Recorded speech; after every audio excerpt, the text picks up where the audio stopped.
Justice denied, the disturbing death of Charles Givens behind bars. Imagine your loved one, vulnerable and disabled, dying alone in a prison cell. For Kymberly Hobbs, this nightmare became reality. The legal battle over her brother Charles Givens' death has concluded. But the questions it raises about justice within our prison system remain deeply unsettling. Give a like and subscribe. Leave a comment.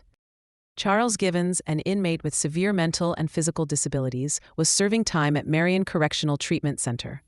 On February 5, 2022, he was found dead in his cell, sparking a 3-year legal saga filled with accusations of brutality and cover-up. The circumstances surrounding his death are deeply troubling. Kymberly Hobbs, Givens' sister, filed a $15 million lawsuit against 5 former corrections officers. She alleged their actions directly led to her brother's death. The officers named were Anthony Raymond Kelly, Gregory Scott Plummer, Joshua Jackson, William Zachary Montgomery, and Samuel Dale Osborne. Hobbs claimed the officers participated in a brutal beating that resulted in fatal internal bleeding for Givens. She argued that Osborne, while not directly involved in the alleged beating, failed to intervene to save Givens' life. The lawsuit painted a grim picture of abuse and neglect.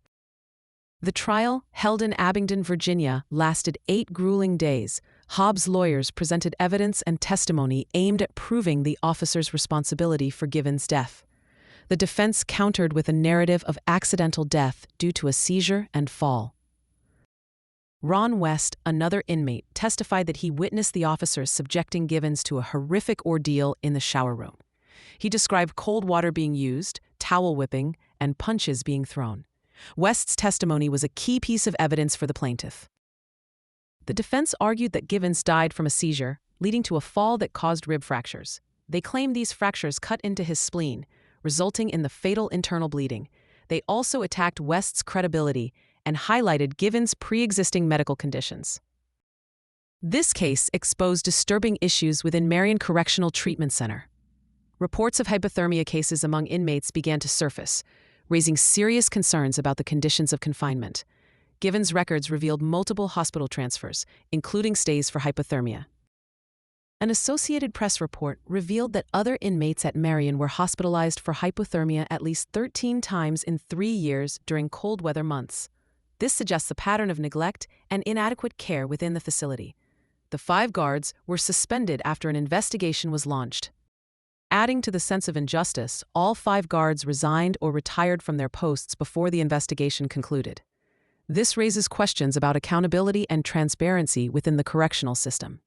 The lack of a full investigation leaves many questions unanswered. After the trial, the jury found the officers not liable for Givens' death. This verdict was a devastating blow to Kymberly Hobbs, who sought accountability for her brother's death. She expressed her belief that the truth was being covered up. Montgomery, one of the officers, celebrated the win, stating he was glad the 3-year nightmare was over. This starkly contrasts with Hobbs' ongoing grief and fight for justice. The differing reactions highlight the deep divide in perspectives. This case underscores the immense challenges of proving abuse within the prison system. Holding individuals accountable for deaths in prison is notoriously difficult. The system often protects itself, making it hard to uncover the truth. The case relied heavily on the testimony of other inmates, whose credibility was inevitably questioned.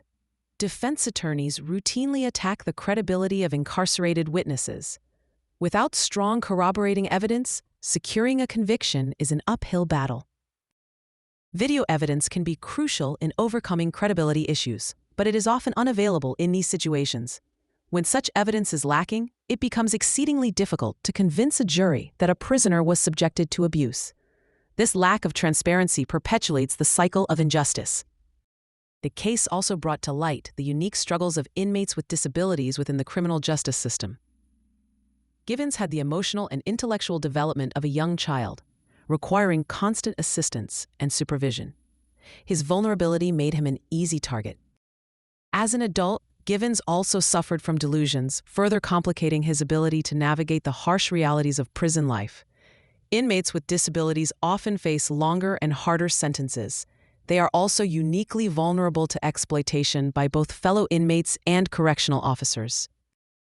Despite these vulnerabilities, there is often a lack of proper support for prisoners with disabilities. This systemic failure leaves them exposed to abuse and neglect. The system is failing to protect those who are most vulnerable. Hobbs is not considering an appeal, but her fight for justice continues. From the beginning, she believed Given's death was a cover-up. She alleges that the guards and their superiors lied about what they knew, claiming her disabled brother died naturally. Hobbs has repeatedly requested her brother's belongings from the prison, but her requests have gone unanswered. This further compounds her grief and sense of injustice. The lack of closure adds to the pain. Through the lawsuit and by sharing her brother's story, Hobbs hopes to bring those she alleges were involved in his death to justice. Her unwavering determination is a testament to her love for her brother. The lawsuit sought at least $15 million in monetary damages, but for Hobbs, it was never about the money. The death of Charles Givens is a tragedy that demands our attention. We must demand greater transparency and accountability within our prison system. The vulnerability of inmates with disabilities must be recognized and addressed.